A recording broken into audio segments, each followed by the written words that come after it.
น้อมจงมีแด่พระรัตนตรัยสวัสดีกัลยาณมิตรทุกท่านนะครับ วันนี้วันพฤหัสบดีที่11มิถุนายน2569วันเวลาผ่านไปนะครับไวเหมือนกันในความรู้สึกแต่ในความรู้สึกของหลายคนบอกว่าช้าที่ว่าช้านั้นมันเป็นความรู้สึกของเขาแต่คนส่วนใหญ่ก็คิดว่ามันเป็นเรื่องเร็วนี่เป็นความรู้สึกนะครับแต่ความจริงแล้วเวลามันก็ทำหน้าที่ของมันก็คือมีอยู่เท่าเดิมในทุกๆวันอยู่ที่ว่าเราจะให้มันมีประโยชน์หรือเปล่าประโยชน์อย่างไรอันนี้เป็นเรื่องที่น่าคิดแล้วเราควรจะคิดและต้องคิดด้วยนะครับว่าวันเวลานี่มันประกอบไปด้วยวินาทีแล้วก็นาทีชั่วโมงแล้วก็วันจากวันมันก็ไปเป็นเดือนก็ไปเป็นปีในรอบ12เดือนเรียกว่า1ปีใน1ปีนี้เราทำอะไรไปบ้างถ้านักเขียนนักบันทึกก็จะได้อรรถรสไปอีกอย่างหนึ่งผมเองเหมือนกันในช่วงหนึ่งหลายปีมาแล้วนะครับก็เป็นคนที่ชอบบันทึกแต่รู้สึกว่าในปัจจุบันนี้ก็ไม่ค่อยได้บันทึกแต่ว่าก็บันทึกในสิ่งที่มันมีส่วนสำคัญที่เราจะจดบันทึกเมื่อก่อนนี้ถี่ยิบเลยนะครับถี่ยิบเลยวันจุดที่เท่าไหร่เดือนพศในระหว่างวันนั้นทำอะไรไปบ้างเรามาอ่านดูก็สนุกดีเหมือนกันนะก็มันเป็นเหตุการณ์ที่ผ่านมาแต่ว่าเรารู้สึกว่าเราอยากจะเข้าไปศึกษาอดีตของเราว่าในอดีตของเรานั้นวันที่เท่านั้นวันที่เท่านี้มันมีอะไรบ้างอย่างเวลาทำงานเราก็บอกว่าวันนี้วันหยุดนะแต่ว่าเราต้องไปทำงานเพราะอะไรเราต้องทำงานเพราะว่าเราต้องการที่จะมีรายได้มาจุนเจือตัวเราเองแล้วก็คนที่รอบตัวเราด้วยคนที่มีครอบครัวก็จะนึกถึงครอบครัวบุตรภรรยาหรือบิดามารดาซึ่งบิดามารดานั้นแน่นอนอยู่แล้วนะครับว่าเราจะต้องปรนนิบัติท่านเหมือนหลายท่านนะครับที่กำลังประสบกับวิกฤตการณ์หรือว่าวงจรของชีวิตที่มันเกิดขึ้นมาโดยที่ว่าเราไม่ได้ตั้งตัวแล้วเราก็ไม่ได้คาดคิดมาก่อนว่าจะเกิดเหตุการณ์เช่นนั้นกับเราบางท่านพ่อแม่เสียไปแล้วแต่บางท่านก็ยังเหลือพ่อแต่แม่เสียไปแล้วบางท่านก็แม่เสียไปแล้วเหลือพ่อหลายท่านก็เสียไปแล้วทั้งสองท่านอันนี้คือเป็นปกติเป็นธรรมดาของคนที่เกิดมาแล้วต้องพบกับวงจรนี้ซึ่งเราไม่สามารถที่จะทราบได้ว่าวงจรนี้มันเกิดอะไรขึ้นในระหว่างที่เราก้าวเดินไปข้างหน้าเรามีแต่ความมุ่งมั่นที่จะทำสิ่งโน้นสิ่งนี้ให้มันเกิดขึ้นเพื่อวัตถุประสงค์ต่างกันแต่ส่วนใหญ่แล้วก็จะเห็นสร้างคุณประโยชน์ให้เกิดขึ้นกับตัวเองแล้วก็คนอื่นด้วยการที่จะสร้างประโยชน์ให้กับตัวเองนี้เป็นเรื่องที่ไม่ยากนักเพราะว่าเราเป็นธรรมชาติของคนแล้วนะครับว่าเราจะต้องดูแลตัวเองก่อนแต่การที่จะไปดูคนรอบข้างนะไม่ต้องพูดอื่นไกลนะครับแม้แต่พ่อแม่ก็ยังยากอยู่เลยอันนี้มันเป็นเพราะอะไรทั้งที่เราก็รู้อยู่ว่าคนที่มีพระคุณต่อเราเป็นครูท่านแรกเป็นผู้ที่ให้กำเนิดมาเกิดเกล้าเกิด เกิดกระหม่อมให้เราได้มีชีวิตอยู่ทุกวันนี้เป็นเพราะท่านทั้งสองนี่เองไม่ใช่ใครอื่นแต่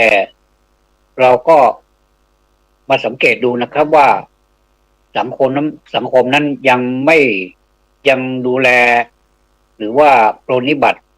พ่อแม่ของตัวยังไม่ดีเท่าไหร่นักแต่ก็ยังดีในเมืองไทยของเรานี้ยังมีความรู้สึกว่าใครเป็นพ่อใครเป็นแม่ใครเป็นพี่ใครเป็นน้องใครเป็นเครือญาติใครที่เป็นเพื่อนฝูงเป็นเพื่อนร่วมชาติของเราอันนี้ประเทศไทยของเรานี้ก็ยังอยู่ในขั้นที่ว่ายังรู้อยู่แต่ว่าในทางปฏิบัตินั้นก็ยังดูแลหลวมๆดูแล้วมันหลวมๆแต่ว่าถ้าเราคิดเป็นรายไปนี่ก็ยังเห็นบุคคลที่ดูแลบุพการีของตัวนี้อย่างดีเราจะสังเกตเห็นว่าเวลาลูกไปทำงานที่อื่นแล้วก็ไม่ได้พบแม่ซึ่งเป็นเวลานานเหลือเกินเนี่ยพอมาพบกันเนี่ยความรู้สึกมันจะเป็นอย่างไรเอาทั้งสองทั้งลูกทั้งแม่ก็จะหลั่งน้ำตาร้องไห้ออกมาโดยข้างในคือรู้สึกไม่ทราบว่าเกิดอะไรขึ้นเราไม่สามารถที่จะรู้ในใจของเขาว่าเขาเกิดความรู้สึกอย่างไรแต่โดยการที่ว่าเราประสบมาเองและแต่ละคนเนี่ยนะครับว่าเวลาที่เราดีใจอะไรจะเกิดขึ้นดีใจมากก็เกิดน้ำตานะก็เกิดร้องไห้ขึ้นมาเกิดถุงหวยขึ้นมาอย่างเนี้ยโอ้โหร้องไห้โฮเลยร้องไห้เสร็จจะทำยังไงต่อไปงงอีกเป็นงงเราจะทำยังไงต่อไปชีวิตเรามันเกิดอะไรขึ้นบางทีก็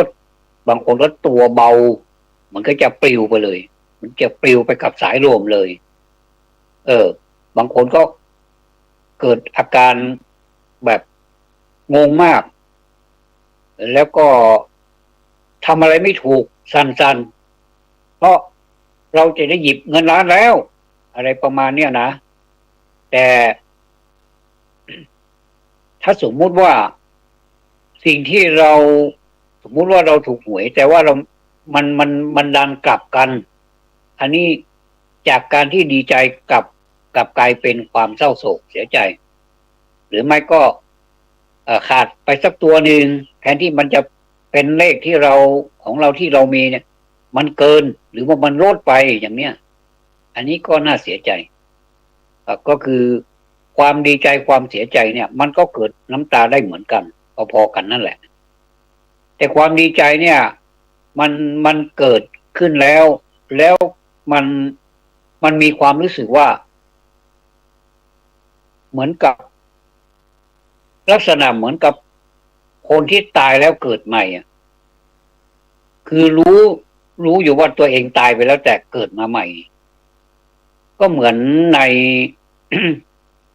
ในธรรมบทที่นางเข้าตอกนางเทพธิดาชื่อว่าเทพธิดาเข้าตอกได้ถวายข้าวสาลีซึ่งทำเป็นข้าวตอกแล้วก็ใส่บาตรพระปัจเจกซึ่งท่านก็ให้พรแล้วนางก็ขอพรก็ขอให้ไปได้ไปสู่ทางที่ดียังไม่รู้นะว่าตัวเองจะตายพอดีใส่บาตรเสร็จก็เกิดความปีติยินดีมากแล้วก็เดินทางกลับบ้านในระหว่างที่เดินทางมันลัดนาที่นาอยู่ในระหว่างที่นาเนี่ยมันมีงูอาศัยอยู่งูพิษนะอาศัยอยู่นางก็เดินผ่านในขณะที่ พระปัจเจกท่านเดินผ่านแต่งูนี้ไม่ฉกนะแล้วทำไมไปฉกนางนี้เพราะว่าพระปัจเจกนี้เดินผ่านโดยที่ว่าก็มีโอกาสที่จะฉกอยู่นะเพราะว่าแข้งขาของมนุษย์เนี่ยมันก็ไม่ต่างกันเท่าไหร่หรอกมันก็คือแข้งขานั่นแหละแล้วก็ไม่ได้คิดว่าใครจะเป็นพระใครจะเป็นโยมใครจะเป็นเด็กใครจะเป็นผู้หญิงผู้ชายมันไม่ได้สนหรอกเพราะมันเป็นเดรัจฉานมันไม่รู้หรอกว่ามันคืออะไรเห็นพระปัจเจกเดินผ่านไปก็เฉยไม่ได้ทำอะไรงูมันนอนอยู่ตรงข้างคนามันมีรูอยู่งูนี้ชอบอยู่แถวนั่นแหละมันกำลังจะขดอยู่มันกำลังจะอยู่ของมันตามวิสัยของสัตว์ชอบอยู่นั่นแหละก็พอดีพระปัจเจกเจ้าเนี่ยท่านเดินผ่านไปมันก็ไม่กัดมันก็ไม่ฉกแต่นางนี่ไงฉกแล้วก็ล้มลงไปทันทีเลยแล้วก็เกิดขึ้นในวิมานเลยคือตายแล้วเกิดทันทีตายแล้วเกิดแล้วก็นางก็ยังงงอยู่ว่าเอ๊ะทำไมเรามาเกิดอยู่ในสถานที่นี้มันอลังการเหลือเกินทำไมมันมีสมบัติอะไรมากมายแล้วก็ข้าวตอกดอกไม้ข้าวตอกที่เราถวายพระปัจเจกเนี่ยมันเป็นทองเป็นเงินเป็นทองมันวิจิตรพิสดารเหลือเกินก็ลองคิดดูที่ว่ามันเราทำอะไรไว้เนี่ยก็เลยคิดขึ้นมาอ๋อเราเคยเป็นหญิงสาวอยู่ในเมืองมนุษย์นะแล้วเราก็ถวายข้าวตอกแด่พระปัจเจกแล้วเราก็เดินผ่านคานางูตัวหนึ่งก็มาฉกเอาแล้วทำให้เราตายที่นั่นทันทีเลยแล้วเราก็เกิดมาเป็นเทพธิดาชื่อว่าเทพธิดาข้าวตอกเรียกว่าราชาเทวทิตาก็คือราชาแปลว่าข้าวตอกก็เป็นนางเทพธิดข้าวตอกไม่ใช่ดอกไม้นะนางเทพธิดาข้าวตอกอย่างนี้เป็นต้นนะครับใครไม่รู้เลยใครไม่รู้เลยว่าตัวเองจะตายแบบไหนลักษณะอย่างไรแต่ที่นี่เขานางคิดได้เป็นเทวธิดาคือเป็นเทพธิดาอยู่ในสวรรค์อันนี้เป็นเรื่องของธรรมบทชีวิตคนก็คนเรานี่มันก็เหมือนกันนะเป็นคนเหมือนกันนะแต่ว่าลักษณะของการกระทำที่เราได้รับทุกวันเนี่ยมันไม่เหมือนกันบางคนสูงส่งเหลือเกินบางคนสูงส่งด้วยสูงส่งในอำนาจวาสนาแล้วก็รวยด้วยมีฐานะที่มั่นคงเกิดมาแล้วก็เจอกองเงินกองทองพอดีแล้วก็ครอบครัวก็ประกอบธุรกิจที่มั่นคงมานานแล้วจากรุ่นสู่รุ่นสู่ลูกสู่หลานสู่เหลนไปตลอดตระกูลนี้ก็ยังมีอยู่ไม่ได้หายไปไหนแล้วก็มันเหมือนกับว่าเขาจะสืบตระกูลจะมีลูกผู้ชายลูกผู้หญิงถ้าลูกผู้ชายนี่ก็จะได้นามตระกูลอยู่แต่ลูกผู้หญิงเมื่อก่อนนี้พอไปแต่งงานแล้วก็จะเปลี่ยนนามสกุลเป็นนามสกุลของสามีแต่สมัยนี้เมื่อเขามีกฎหมายให้ความเป็นอิสระก็คือให้สิทธิผู้หญิงไม่ต้องเปลี่ยนนามสกุลก็ได้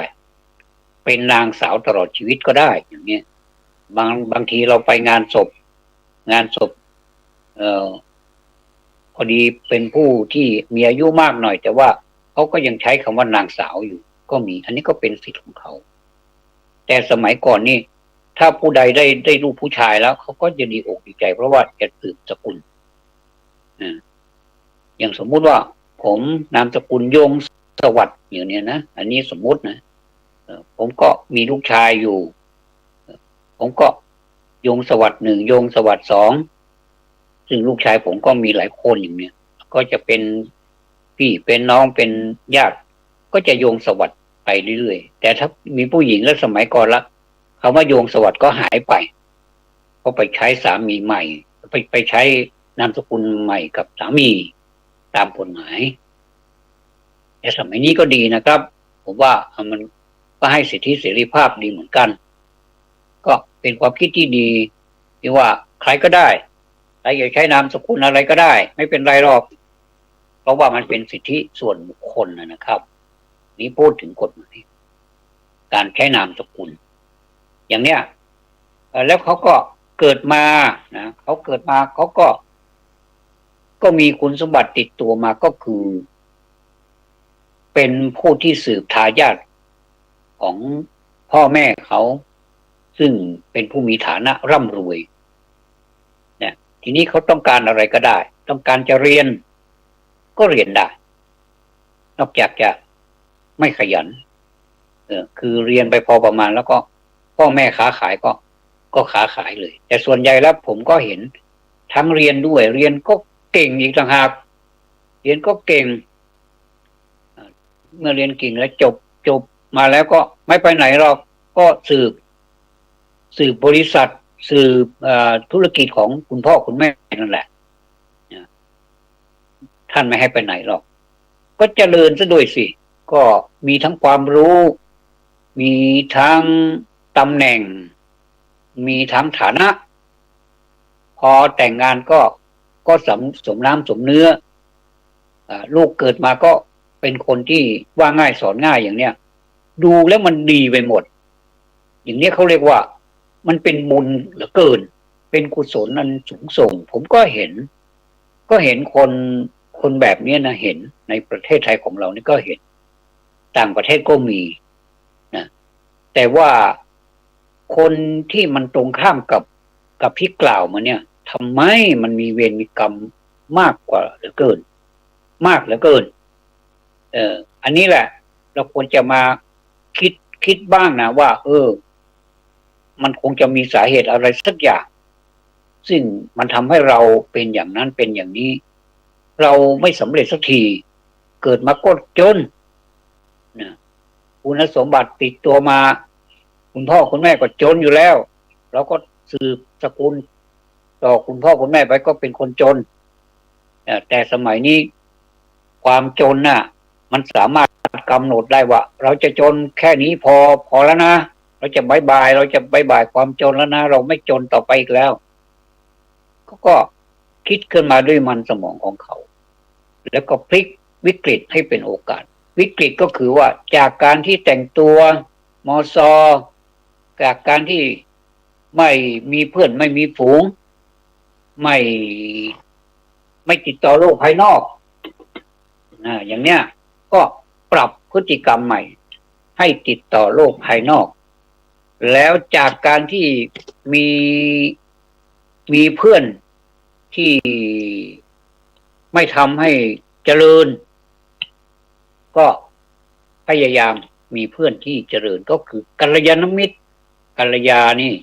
คือมิตรที่ดีแล้วก็สามารถชักจูงหรือว่าแนะนำเราไปสู่ทางที่เจริญได้จากการที่ไม่สนใจตัวเองไม่สนใจหน้าตาไม่สนใจเนื้อตัวหรือว่าความเป็นอยู่ของตัวเองก็จะเริ่มมีความสนใจให้คุณค่าแก่ตัวเองว่าตัวเราเกิดมานี้มันต้องมีโอกาสนะเราต้องหาโอกาสให้ได้สินะเพราะโอกาสมันลอยไปลอยมาต่อหน้าเราเนี่ยมันท้าทายเหลือเกินอย่างเนี้ยเราท้าทายเราก็ว่าหมับเลยแล้วก็ลองทำดูสิว่ามันเป็นอย่างไรคนอื่นเขายังทำได้อย่างเนี้ยเราก็พยายามเพิ่มพลังให้ตัวเองจากที่เราโลเลเราเรียนไม่เก่งอย่างเนี้ยนะการเรียนไม่เก่งนี่มันไม่ได้เกี่ยวกับอะไรหรอกมันเกี่ยวกับเราไม่มีสมาธินะถ้าสมาธิเราดีจากคนที่เรียนไม่เก่งทำไมเขาในปัจจุบันเขาเก่งในอดีตเขาไม่เก่งเลยนะก็ยังคิดอยู่ว่าเราเกิดมามีกรรมก็ปล่อยไปตามกรรมนี่แหละวะอย่างเงี้ยนะขออภัยด้วยนะครับโง่ก็ปล่อยมันโง่อย่างนี้แหละเราเกิดมามีกรรมมากอันเนี้ยมันคิดไม่ถูกนะว่าทำไมมันมีสาเหตุจากตรงไหนเนี่ยเราขยันน้อยไปหน่อยหรือเปล่าหรือว่าเราไม่ขยันเลยอย่างเนี้ยเรามีสมาธิไหมถ้าเราไม่มีเราก็ฝันฝ่ายนะ เดี๋ยวนี้ยิ่งง่ายสมาธิมีทั่วๆไปอ่ะสอนทางออนไลน์ก็มีทางมือถือนี่ก็มีเวลาที่เขามาตั้งเขามาสอนว่าสมาธิมันคืออะไรทำไปแล้วมันได้อะไรเนี่ยก็ด้วยเหตุด้วยผลนะมันก็ได้จริงๆนะท่านก่อนเมื่อก่อนนี้จิตใจเรามันว้าวุ่นนะเขาเรียกว่าสมาธิแตกอ่ะคือยังไม่มีสมาธิหรอกแต่ว่าจิตใจมันแตกอ่ะเราไม่เคยรู้จักเราไม่เคยสัมผัสสมาธิมันคืออะไรอ่ะเราก็เลยไม่สนใจในความไม่สนใจของเรานี่ก็เลยไปกันใหญ่เลยไม่รู้เรื่องรู้ราวอะไรเลยแล้วเราก็ไม่พัฒนาเลยแล้วเราก็ไม่เตรียมการพัฒนาด้วยอย่างเนี้ยมันก็ไปกันใหญ่เพราะฉะนั้นนี่ความหวังเล็กๆเนี่ยที่มันมีเนี่ยยังดีกว่าเราไม่หวังอะไรเลยแต่ถ้าความหวังของเรามันแตกสาขาหรือว่าแพร่กระจายออกไปเนี่ยมันก็จะยิ่งเป็นความหวังที่มากขึ้นคือความสำเร็จเนี่ยนะมันไม่จำเป็นจะต้องสำเร็จมากก็ได้สำเร็จน้อยๆเล็กๆก่อนก็ได้อย่างเราบวชเป็นพระเป็นสามเณรเนี่ยเมื่อก่อนนี้ไม่เคยคิดเลยว่าตัวเองจะขึ้นธรรมาสน์แล้วก็เทศได้ไม่เคยคิดเลยว่าภาษาที่มันเป็นภาษาของบรรพบุรุษล้านนาของเราเนี่ยมันยากเหลือเกินเนี่ยแต่ทำไมเราเขียนได้อ่านได้แปลได้แล้วเราก็อ่านคัมภีร์ได้ในภาษาล้านนายกเว้นภาษาอื่นเรายังไม่ได้ยังคิดจะอ่านอยู่เนี่ยยังคิดจะเรียนอยู่เนี่ยมันเยอะเหลือเกินเนี่ยอันนี้ก็เรียกว่ามีความโลภในการเรียนมากๆเลยแต่ว่าก็ไม่มีโอกาสสักทีเลยก็เลยเอามาทีละนิดทีละนิดภาษาอังกฤษอย่างเนี้ยเมื่อก่อนนี้เราไม่เคยรู้นะแล้วเราก็ยังเคยสงสัยอยู่นะนี่ผมสงสัยนะเมื่อก่อนนี้คำว่าภาษาอังกฤษเนี่ยนะคำว่าเทคโนโลยีเนี่ยแล้วทำไมเวลาเขาเขียนเป็นเทคโนโลยีไม่มีไม่เอกนะแล้วทำไมเขาไปอ่านว่าเป็นเทคโนโลยีอ๋อเพิ่งมาเข้าใจว่านั่นมันเป็นภาษามันเป็นสำเนียงของเขานะอย่างวอชิงตันเนี่ยนะแล้วเวลาอ่านหลายๆที่ก็อ่านเป็นวอชิงตันนิวยอร์กเนี่ยทำไมกลายเป็นนิวยอร์กไปได้มันเป็นภาษาเป็นสำเนียงของเขาแม้แต่ภาษาล้านนาเนี่ยในแถบของจังหวัดภาคเหนือนี่ยังไม่เหมือนกันเลยคนอำเภอพร้าวไปอีกอย่างหนึ่งอำเภออมก๋อยอำเภอแม่แจ่มไปอีกอย่างหนึ่งถ้าจังหวัดพูดถึงจังหวัดลำพูนไปอีกอย่างหนึ่งเสียงพูดเป็นพี่น้องยองอย่างเนี้ยมันไม่เหมือนกันแต่ว่าสื่อมันเหมือนกันสมมุติเราชี้ไปที่อะไรดีกระบุงนะบ้านผมเรียกว่าเปียกแต่ว่าภาษายองเรียกว่าเป็ดอะไรอีกบ้านผมเรียกว่าอวัยวะอย่างหนึ่งของควายเนี่ยแบบเพี้ยหัวดีเพี้ยบ้านผมเรียกว่าเพี้ยถ้าพี่น้องชาวยองว่าเพมันใหญ่ขึ้นมาอีกแต่ว่าเราก็ขออภัยนะครับไม่ได้เสียดสีท่านนะก็คือมันเป็นภาษานี่มันน่ารักนะเราก็ศึกษากันอันนี้คือเรียกว่าเป็นการพัฒนาในด้านภาษาศาสตร์ก็มีนะสาขาภาษาศาสตร์คนที่เรียนภาษาเนี่ยเป็นคนที่เรียนยากนะภาษาเนี่ยมันเป็นตัวหนังสือล้วนๆไงมันไม่ใช่เหมือนวิชาอื่นใช่ไหมครับวิชาอื่นเช่นเกษตรนี่มันเห็นน่ะมันเห็นว่าอันนี้เอามาเพาะแล้วมันจะเป็นงอกอย่างนี้แล้วก็เอาไปคือพัฒนาจากที่เราหว่านแล้วเราก็เอาไปอนุบาลมันอย่างเนี้ยแล้วก็ทำให้มันเกิดขึ้นมาแล้วเราก็มันมีขั้นตอนของมันเป็นอย่างแล้วเราเห็นว่ามันเป็นต้นไม้อย่างนี้มันเกิดกี่ใบมันเกิดใบมากี่ใบแล้วเราก็สังเกตดูแล้วเราก็ทำตามหลักวิชาการแต่ภาษานี่มันเป็นภาษามันเป็นตัวหนังสือล้วนๆน่ะต้องจินตนาการด้วยนะต้องใช้ความพยายามอย่างสูงด้วยนะ ถามว่าคนที่เรียนภาษาได้เนี่ยทำไมเขาเป็นคนอัจฉริยะเหลือเกินผมว่ามันไม่ใช่นะมันคือความสนใจของเขาแล้วก็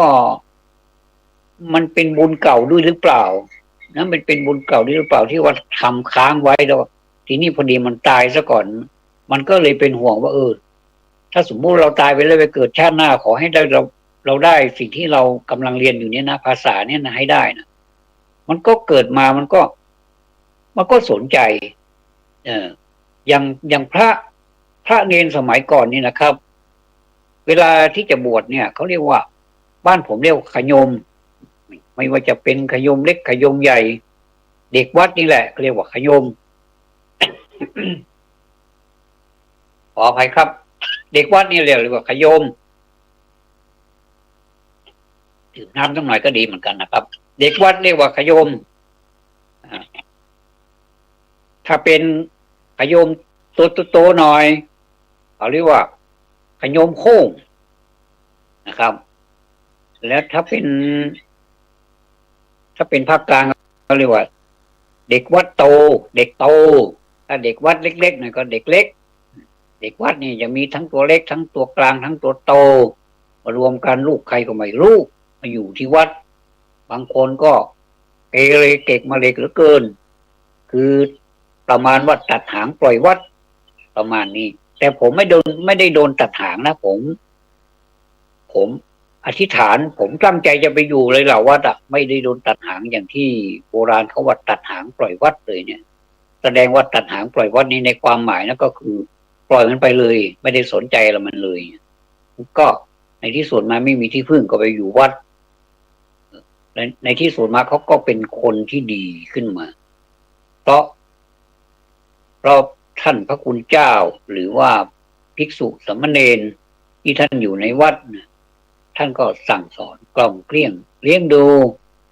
พยายามให้มีระเบียบให้มีวินัยให้รู้จักตัวเองให้รู้จักคนอื่นให้รู้จักสังคมอย่างเนี้ยก็ต้องยกความดีให้พระเพราะว่าเมื่อก่อนนี้โรงเรียนมันก็อยู่ในวัดนั่นแหละโรงเรียนวัดเดี๋ยวนี้โรงเรียนวัดก็มีตั้งเยอะแยะแต่ว่ากิจกรรมต่างๆที่วัดเคยมีก็ถูกแย่งเอาไปหรือว่าถูกแปรสภาพไปเป็นของสถานที่อื่นเช่นประเพณีต่างๆที่มันเป็นประเพณีที่เกี่ยวกับวัดเมื่อก่อนนี้วัดนี่เขาเรียกว่าเวลามีเดือน12บ้านผมเรียกว่าเดือนยี่เปงเนี่ยนะเดือน12เนี่ยเขาก็จะจัดงานที่วัดนั่นแหละบางวัดมีความพร้อมหลายวัดเนี่ยมีความพร้อมเขาก็จะตั้งธรรมหลวงก็คือการสืบสานประเพณีธรรมที่เกี่ยวกับพระมหาเวสสันดรชาดกนั่นแหละชาติสุดท้ายของพระพุทธเจ้านั่นแหละเอามาเทศทั้งวันเลยทั้งวันแล้วก็นู่นถึงดึกดื่นเอาจนหมดพิธีเลยฟังทั้ง13กันเลยนะแล้วก็มีธรรมอื่นแทรกอีกซึ่ง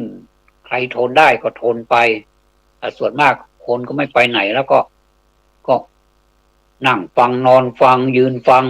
ก็แล้วแต่อัธยาศัยใครที่ฟังธรรมนี้ท่านบอกว่าให้ครบทั้งหมดทุกกันเนี่ยจะเป็นคนที่มีบุญวาสนามากๆเกิดมาชาติไหนก็จะไปพบพระศรีอริยเมตไตรอย่างนี้นะเป็นความเชื่อซึ่งมันก็เป็นสิ่งที่ดีนะเพราะว่ามันทำให้จิตใจเราถูกกล่อมเกลาให้เกลี้ยงสะอาด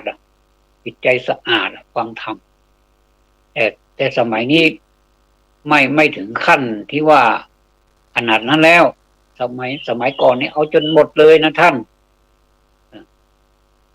ในจังหวัดเชียงใหม่ของเรานี่ก็มีอยู่หลายวัดที่ตั้งธรรมหลวงก็เป็นสิ่งที่ดีที่น่าปฏิบัติต่อไปแต่ว่าหลายอย่างซึ่งมันเป็นประเพณีที่ต้องอยู่ในวัดก็ถูกแปรสภาพ ลสภาพไปอยู่ในสถานที่ต่างๆซึ่งเราก็รู้กันอยู่นะครับถามว่ามันเป็นข้อเสียหายไหมมันก็ไม่ได้เสียหายแต่ว่าวัดก็จะขาดกิจกรรมตัวนี้ไปแต่ก็ไม่เป็นไรวัดก็ยังคงเป็นวัดอยู่วัดนี้ก็เป็นสถานที่ศึกษาทำวินัยเป็นที่ถ่ายทอดวิทยายุทธเป็นที่บอกกล่าวเป็นโรงธรรมศาลาเป็นศาลาการแสดงธรรมทุกโอกาสไม่ว่าจะเป็นงานอะไรก็ตามก็เข้าไปอยู่ในวัดแม้แต่ผู้ตายก็ยังไปเก็บไว้ที่วัดบางทีวัดอยู่ใกล้ชาปนสถานอยู่ใกล้ๆติดข้างวัดนั่นแหละแค่กำแพงวัดแค่นั้นเองกั้นแต่ความจริงก็เป็นของวัดนั่นแหละที่ป่าช้าแห่งนั้นก็เป็นวัดนั่นแหละเป็นที่ของวัดเมื่อก่อนนี่มันเป็นที่ของคนอื่นแต่คนก็ไปซื้อถวายวัดก็เลยตั้งเมนสร้างเมนขึ้นมาเป็นป่าช้าของวัดไปเลยเวลามีงานศพมีอะไรเขาก็เอาศพไปตั้งบำเพ็ญกุศลที่นั่นแล้วก็ไม่ได้จูงไปที่ไกลหรอกก็จากศาลาไปสู่เมนแค่ไม่กี่ก้าวก็ถึงแล้วอย่างนี้อันนี้ก็มีเยอะนะครับยิ่งเป็นในกรุงเทพอะผมว่าป่าช้านี่ไม่ต้องไปหาหรอกที่อื่นก็ที่วัดนั่นแหละนะป่าช้ามีตั้งหลายเมนอันนี้ก็เป็นไปตามสภาพของสังคมนะครับให้ความสะดวกสบายกับสาธุชนให้ความสะดวกสบายแก่ผู้คนก็มีทุกวันแหละคนตายก็มีทุกวันที่บ้านผมนี่เชียงใหม่นี่ก็แถวสุสานประตูไหยาทุกวันเลยมีทั้งหลายเมนแล้วก็ที่อื่นๆอีกก็โอ้โหคนตายกันทุกวันนะท่านเนี่ยใครว่าไม่มีคนตายอ่ะมันมีคนตายทุกวันแล้วเราก็จะตายตามเขาไปด้วยไม่ว่าใครแหละไม่ว่าผู้หญิงไม่ว่าผู้ชายใครก็ไม่รู้ที่จะตายก่อนกันนะบางคนก็โอ้อายุยืนบางคนก็อายุยังไม่เท่าไหร่เลยครึ่งคนยังไม่ถึงเลยนะประมาณ30-40นี่ก็ไปซะแล้วด้วยเหตุต่างๆโดยเฉพาะอย่างยิ่งในสมัยนี้เราก็จะเห็นถนนหนทางมันดีเหลือเกินพาหนะที่เราใช้ก็สุดยอดนะสั่งได้วิ่งกันแบบถ้ามีกล้องจับความเร็วแล้วก็โอ้อุตรุดเลยทีเดียวแล้วก็อะไรเกิดขึ้นในความอุตรุดนั้นเนาะก็เกิดความเดือดร้อนก็เกิดเลยมีกล้องจับความเร็วปรับกันตามกฎหมายนะจะไปถึงบ้านเลยเป็นไปรษณีย์ไปถึงบ้านเลยปรับเท่าไหร่แล้วก็ถ่ายรูปให้เป็นพยานไม่ใช่ว่าสร้างหลักฐานขึ้นมาเท็จแล้วก็ไปจับแล้วไปให้ไปปรับเนี่ยไปเสียค่าปรับนี่มันไม่ใช่มันมีตัวอย่างมันมีหลักฐานให้ชัดเจนเลยว่าเวลานั้นณที่นั้นหมายเลขทะเบียนรถอย่างนี้รถประเภทอะไรมอเตอร์ไซค์รถยนต์รถอะไรเขาก็มีหมดเลยแล้วก็ถ่ายทะเบียนรถไปด้วยเวลาเท่าไหร่แล้วก็เขาก็รู้ด้วยว่ารถนี้เป็นของใครเพราะว่ามันไปอยู่ที่กรมการขนส่งทางบกหมดเลยไปอยู่ที่สำนักงานขนส่งแต่ละจังหวัดทะเบียนรถชื่อของผู้ครอบครองรถอยู่ที่นั่นหมดเลยอันนี้มันก็ดีไปอย่างนะมันก็แต่ก็ยังมีอยู่นานๆเราก็เจอนะโหละเนระนาดกันทั้งถนนเลยรถนี่ติดกันเป็นยาวบางทีเป็นครึ่งกิโลเมตรนี่มันก็นั่นก็เพราะว่ามันเกิดการกีดขวางทางจราจรคือไปไม่ได้ก็เลยจอดก็ค่อยๆกันค่อยๆไปกว่าที่เจ้าหน้าที่จะมาเคลียร์ได้นี่ก็ใช้เวลาอยู่กันอันนี้นะถ้าเราเดินทางเนี่ยไม่ว่าเราจะไปรถโดยสารหรือว่าเราจะเดินทางโดยรถส่วนตัวเราก็ดีเนี่ยก็ต้องทำใจนะว่าในระหว่างทางนี้เราไปเจออะไรบ้างเนี่ยบางทีก็โล่งบางทีก็ไม่มีนะบางทีก็เจอก็อย่างที่ว่านั่นแหละนะครับทั้งทรัพย์สินทั้งชีวิตคนนอนครวญครางกันโอดโอยกันด้วยความเจ็บนะครับบางทีก็ ตายให้เราเห็นต่อหน้าต่อตาเราเลยเนี่ยนะมันเกิดเป็นโศกนาฏกรรมซึ่งมีผมคิดว่าในประเทศไทยเนี่ยมันมีทุกวันนะเพราะว่าประเทศไทยมันก็หลายล้านคนนะไม่เกิดที่นี่ก็ไปเกิดที่อื่นอันเนี้ยก็ที่มาพูดกันเนี่ยว่าถ้าเราเตรียมชีวิตของเราไว้เนี่ยนะครับท่านเตรียมชีวิตของเราไว้เนี่ยไม่ต้องมากหรอกความสำเร็จก็สำเร็จไปทีละเล็กทีละน้อยถ้าเรามีความโลภในความสำเร็จนะเราจะเครียดมากๆเลยบอกว่าเห็นเขาได้กันจังเลยเนี่ยนะโอ้เราก็อยากจะได้เนี่ยโอ้เห็นคนนั้นได้เงินเป็นหมื่นเป็นแสนเป็นล้านนี่เราเองก็เป็นคนนะทำไมเราทำไม่ได้เกิดความเครียดนะท่านเครียดมากๆเลยนะคือความโลภเนี่ยมันทำให้เราเครียดเราอยากจะได้นะแต่มันไม่ได้เนี่ย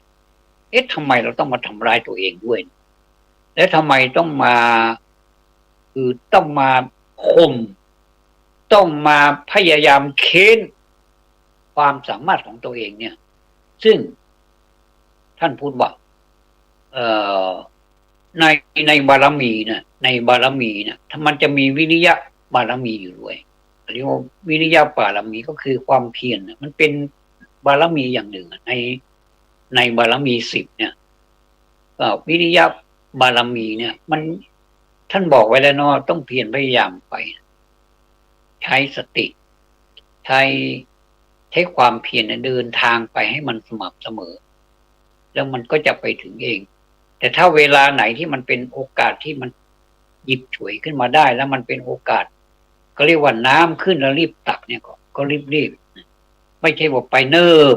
แล้วก็ไม่ใช่ไปแบบรีบเร่งจนไม่เป็นอันกินอันนอนจนไม่ต้องทำอะไรเราเลยแต่พูด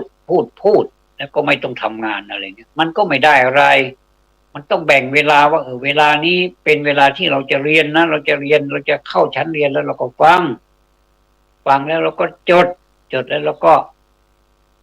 ลองไปเอาวิธีการเนี่ยวิธีคิดเนี่ยซึ่งมีอยู่หลากหลายวิธีเนี่ยเอาม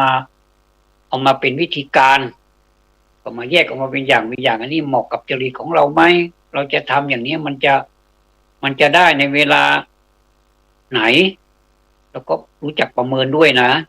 แล้วใช้ทุนทรัพย์เท่าไหร่บางทีก็ไม่ได้ใช้ทุนทรัพย์อะไรจะใช้เวลานั่นแหละเป็นทุนอาจจะใช้เวลาใช้ทุนทรัพย์นิดหน่อยแต่ว่าใช้ความคิดใช้ความพยายามแล้วก็หลังจากวิธีคิดวิธีการแล้วก็วิธีทำอย่างไรวิธีการวิธีทำเนี่ยทำอย่างไรก็เอาไปทำดูแล้วก็อย่างสม่ำเสมอด้วยอย่างเราอ่านเราจะเรียนเนี่ยนะผมเคยประสบการณ์เนาะเรียนภาษาบาลีนะภาษาบาลีนี่เป็นภาษามคธเป็นภาษาพระพุทธเจ้าท่านตรัสท่านพูดใช้พูดอยู่จนมาถึงบัดนี้ก็ยังมีภาษาบาลีอยู่อันนี้เป็นภาษาบาลีไทยเนาะ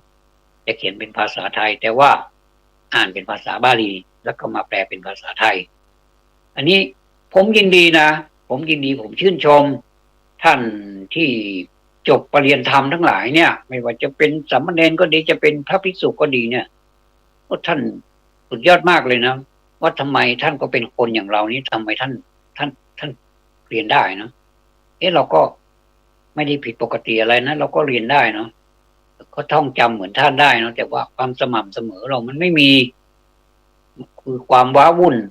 เปลี่ยนเส้นทางบ่อยอย่างเนี้ยแสดงว่าเราเนี่ยเป็นคนโลเลไม่มีเป้าหมายในการที่จะเรียนให้มันรู้นะ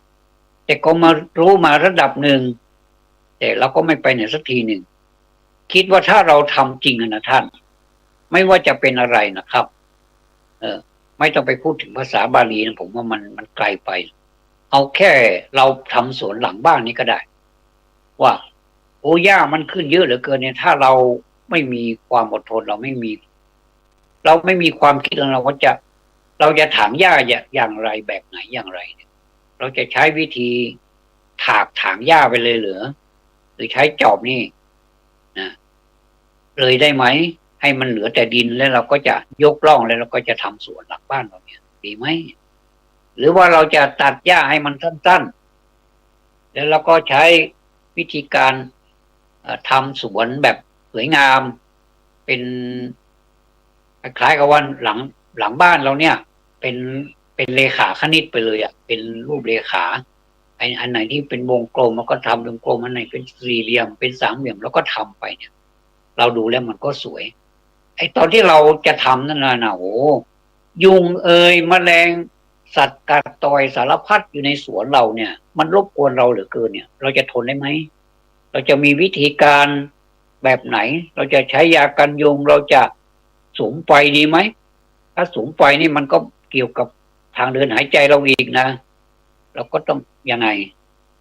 สูงก็ไม่ให้มันมีไม่มีเศษของ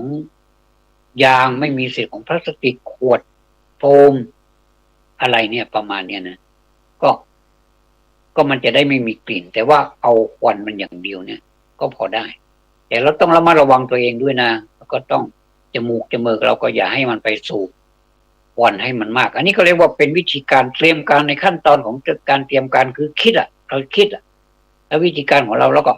วิธีการเราก็จะหาวัสดุมาจากไหนอะไรจอบเสียมหรือว่ามีดพระหรือว่าเครื่องตัดหญ้าของเราดีไหมแล้วก็มีพร้อมแล้วนี่นะคมดีนะเหลือแต่อย่างเดียวก็คือแรงงานแรงงานนี่ตอนนี้เราก็จะเริ่มเองแล้วนะเราไม่ไปจ้างใครแล้วนะเพราะเราไม่ค่อยมีทุนนะไม่มีต้นทุนในการไปจ้างคนนั้นคนนี้มาทำวัน300-400เนี่ยเราทำไม่ได้เราทำอย่างนั้นไม่ได้แล้วก็จัดการทำเองซะเลยนะจัดการทำเองซะเลยคือใช้ทั้งแรงสมองแล้วก็พลังกายนะพลังใจของเราค่อยๆทำไปแล้วสิ่งที่เราคิดเนี่ยก็เป็นไปตามแผนเราจริงๆบ้านสวนหลังบ้านของเรานี้เป็นรูปเรขาคณิตสวยงามมากๆเลยมีผักสารพัดผักแหละอยู่ในนั้นน่ะไม่ว่าจะเป็นผักอะไรที่มันกินอยู่ทุกวันเนี่ยนะจะเป็นแปลงผักบุ้งผักกาดถั่วอะไรเนี่ยมันจะเป็นแปลงมันสวยงามมากมันเหมือนเราไม่ต้องไปหาซื้อที่ไหนแล้วก็อยู่ในสวนของเรานี่เองนะก็ต้องดูแลสม่ำเสมอดูแลมันเนี่ยเขาเรียกว่าอันนี้คือขั้นคิดแล้วก็เตรียมการแล้วก็ทำถ้าหากว่าขาดสิ่งใดสิ่งหนึ่งเนี่ยผมว่ามันก็เป็นไปไม่ได้หรือว่าเป็นไปแบบกระท่อนกระแท่นไม่สำเร็จการเตรียมการพัฒนาเนี่ยนะครับเนี่ยผมยกตัวอย่างพัฒนาสวนหลังบ้านเนี่ยที่มันว่างเปล่าๆเนี่ยแต่เดี๋ยวนี้มันเต็มไปด้วยหญ้าเพราะฝนมันตกเดี๋ยวก็ตกเดี๋ยวก็แดดแล้วก็พอฝนตกมันเนี่ยหญ้าโอ้มันงามจริงๆนะไม่ว่าที่ไหนเนี่ยเร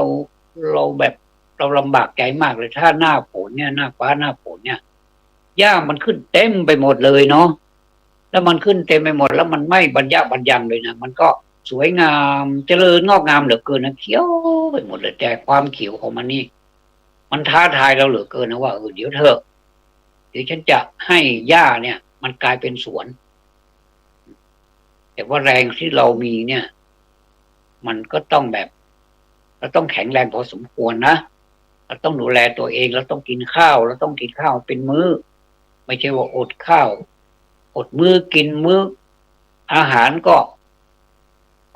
แบบกินให้มันพออิ่มไม่ได้สนใจว่าอาหารน่ะที่เรารับประทานเข้าไปเนี่ยมันจะมีประโยชน์ต่อเราหรือไม่ต้องไปพูดถึง5 หมู่หรอกแค่2 หมู่1 หมู่แล้วก็ไม่ได้แล้วอย่างนี้กินให้มันอิ่มกันนั่นเองเนี่ยแต่เราก็ทำงานเนี่ยมันจะเอาแรงที่ไหนไปทำเพราะฉะนั้นเนี่ยเรื่องของอาหารการกินการดูแลสุขภาพตัวเองนี้ก็อันนี้ก็เรียกว่าเป็นขั้นเตรียมการทั้งนั้นเลยการเตรียมการเนี่ยนะครับถ้าจะเปรียบไปเนี่ยเหมือนกับเราเตรียมที่จะแสดงอะไรอย่างเช่นศิลปิน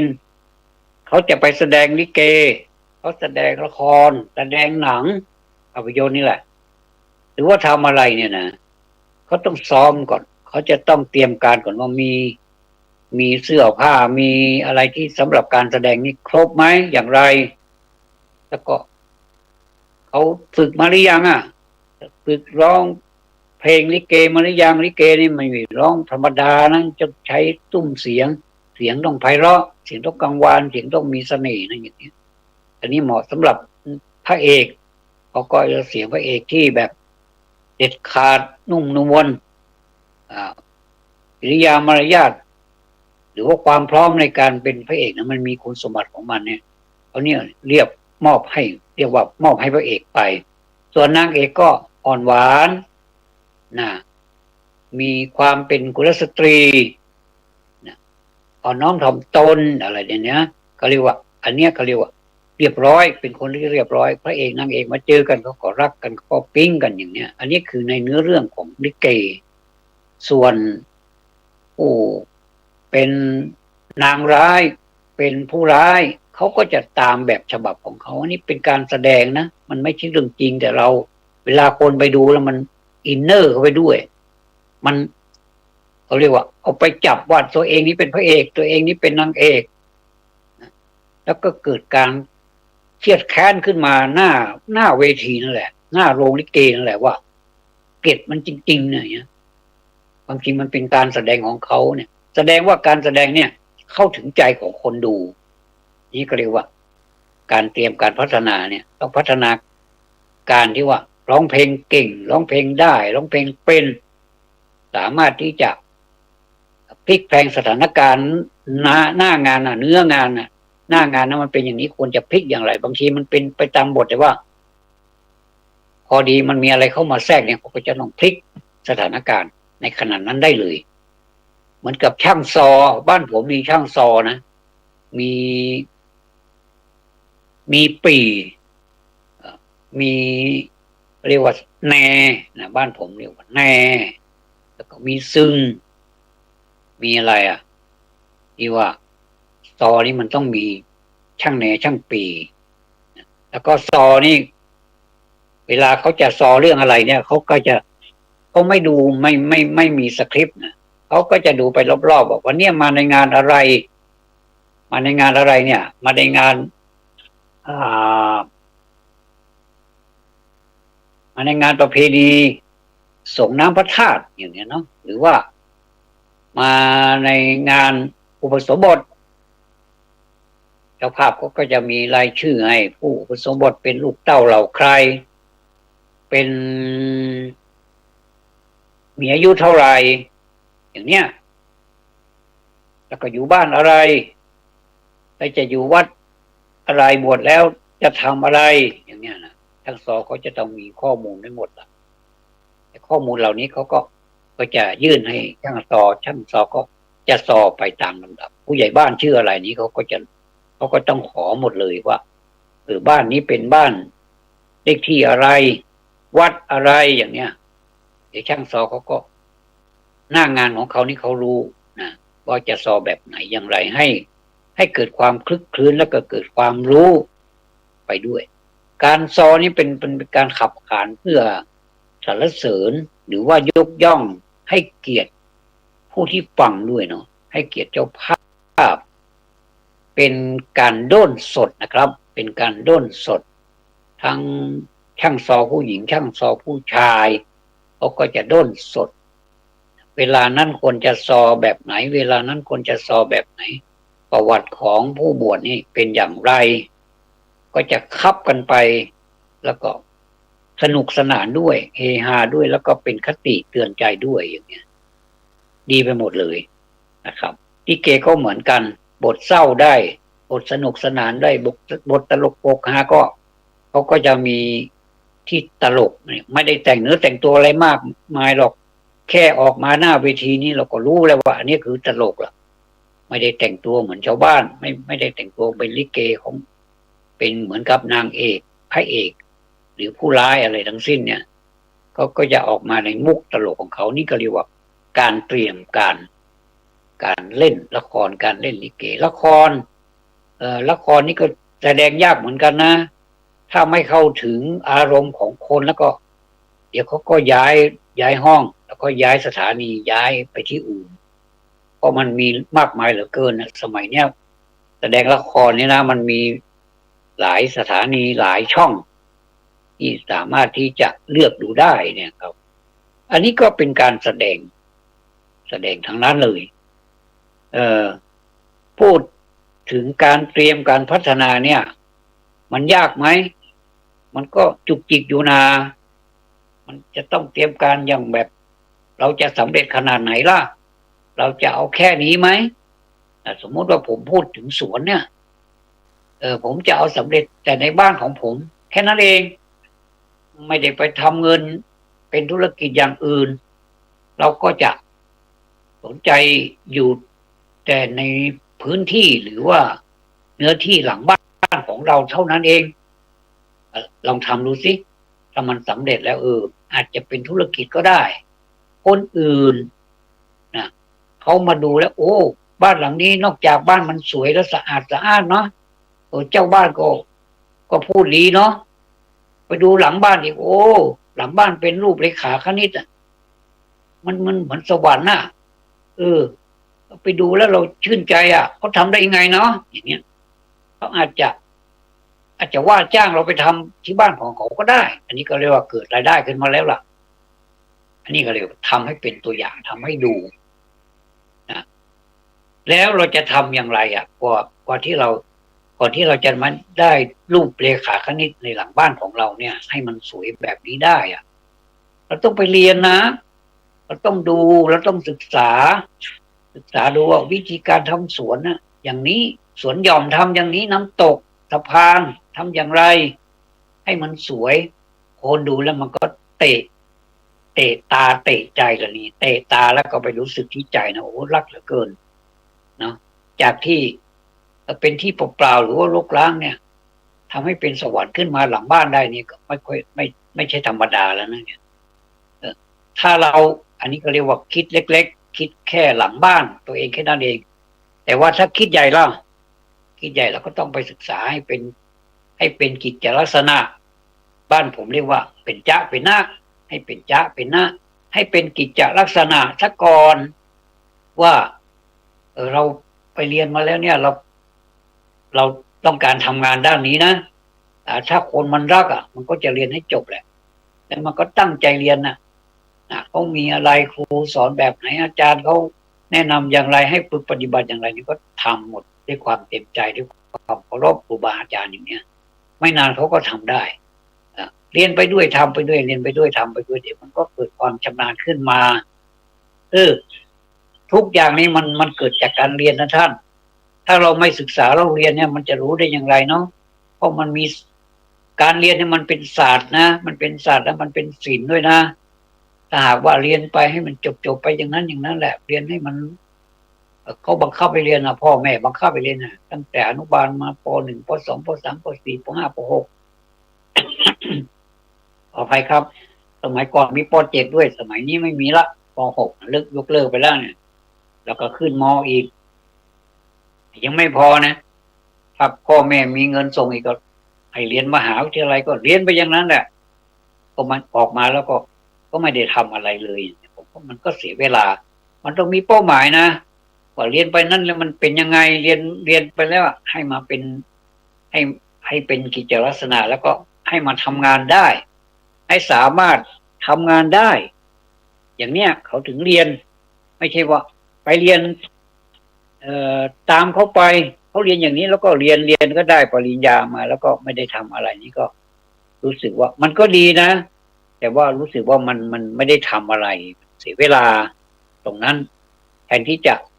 ให้มันเป็นแบบรูปธรรมที่เราทำไปเนี่ยมันเหมือนกับเป็นนามธรรม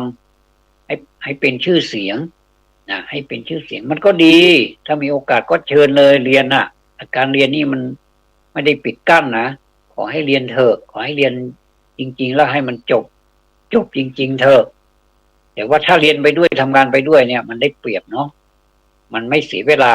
ก็คือใช้เวลาที่เราพอมีเนี่ยทำกิจกรรมอย่างใดอย่างหนึ่งก็ได้ทำให้มันเป็นรายได้ขึ้นมา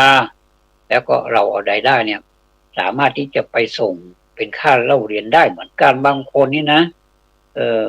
ในระหว่างที่ศึกษาเนี่ย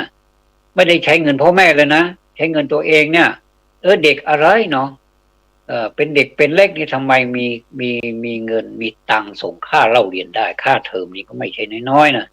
แต่เขาสามารถทำได้นี่ก็ไม่ใช่ธรรมดาละพ่อแม่เนี่ยเขายังส่งให้พ่อแม่โดยซ้ำนะพ่อแม่ไม่ได้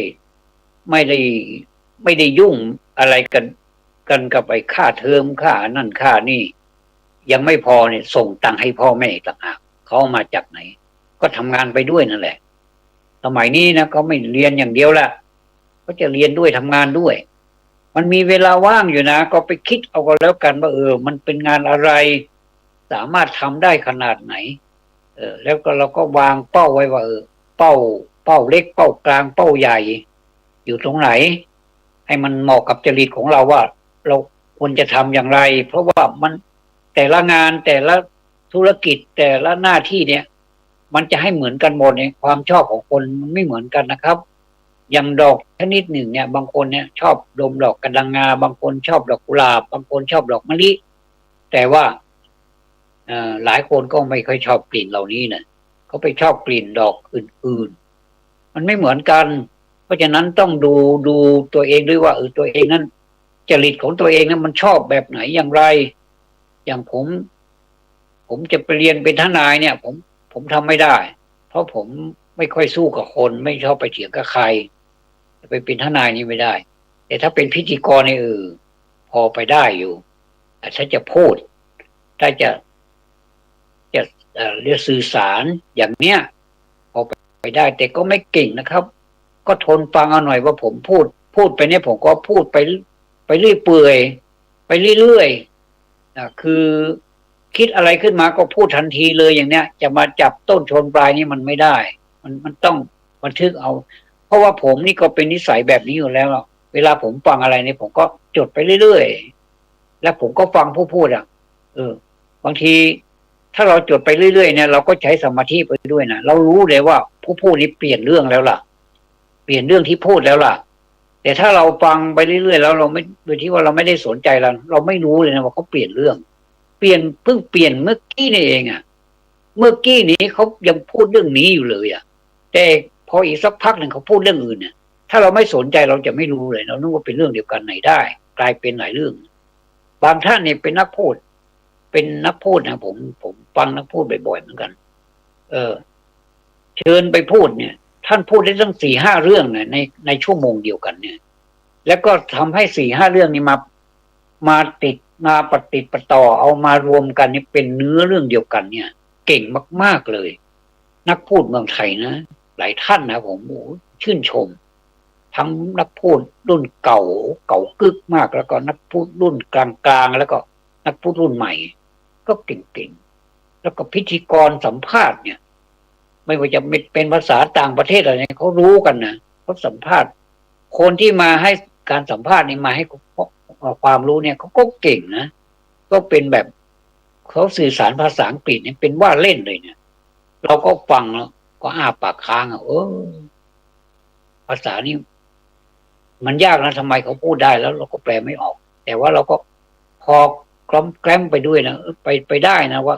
เขาพูดเรื่องนี้จริงๆเขาสามารถโยงเรื่องอีกเรื่องหนึ่งให้อีกเรื่องหนึ่งแล้วไปสู่อีกเรื่องหนึ่งแล้วอีกเรื่องหนึ่งหลายๆเรื่องเนี่ยให้เป็นเรื่องเดียวกันได้นี่สุดยอดมากๆเลยอันนี้คือประเทศไทยคนเก่งก็มีเยอะนะครับเพราะฉะนั้นเราจะทำอย่างไรให้เราเก่งไม่ต้องถึงที่สุดหรอกไม่ต้องไปอวดใครว่าเราเก่งแต่ขอให้เก่งโดยที่ว่าเราฝึกหัดเอาแล้วเราใช้วิริยะความเพียรเนี่ยเพียรพยายามเอาเนี่ยเขาเรียกว่าเป็นบารมีเนี่ยนะให้มีครบทั้ง10 บารมีนี่จะสุดยอดมากๆเลยวันนี้ผมก็พูดมาเพลินเหลือเกินจิบน้ำไปด้วยต้องขออภัยด้วยนะครับถ้ามีเสียงไอเสียงจามจิบน้ำไปด้วยก็ต้องขออภัยด้วยนะครับก็วันนี้ก็มีประมาณเท่านี้ขอบพระคุณในความเมตตาของผู้อำนวยการสถานีวิทยุ 104.50 เมกะเฮิรตซ์วัดปลายหินเชียงใหม่นะครับขอบพระคุณสำหรับการติดตามรับฟังด้วยดีมาตลอดจนกว่าเราจะพบกันใหม่ในโอกาสต่อไปนะครับขอบพระคุณมากครับสวัสดีครับ